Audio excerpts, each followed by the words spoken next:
Cresime, comunioni, confessioni, sono circa 400 le celebrazioni saltate durante il lockdown nella sola diocesi di Padova, che in queste settimane ha messo a punto le nuove disposizioni per la ripresa delle celebrazioni dei sacramenti cancellati per colpa della pandemia nelle 450 parrocchie del territorio della diocesi.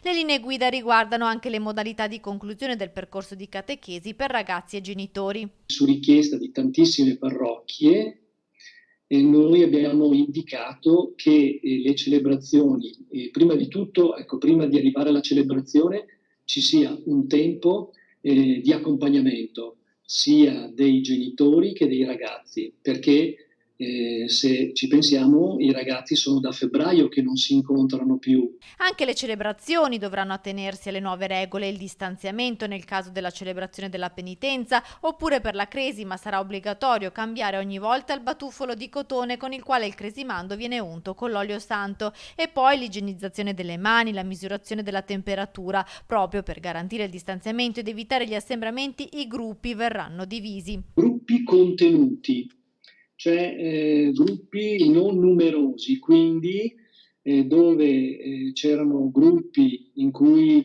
un'annata presentava 30-40 ragazzi, ecco, bisognerà sicuramente renderli più piccoli. Le celebrazioni in chiesa dovranno essere fatte in più domeniche nel tempo, e questo forse ti riferivi anche a sapere, era da metà settembre fino a fine novembre. A settembre poi dovrebbe riprendere anche il catechismo, e anche in questo caso l'ipotesi è quella di mantenere gruppi contenuti e le parrocchie dovranno trovare spazi adeguati per lo svolgimento degli incontri garantendo le distanze.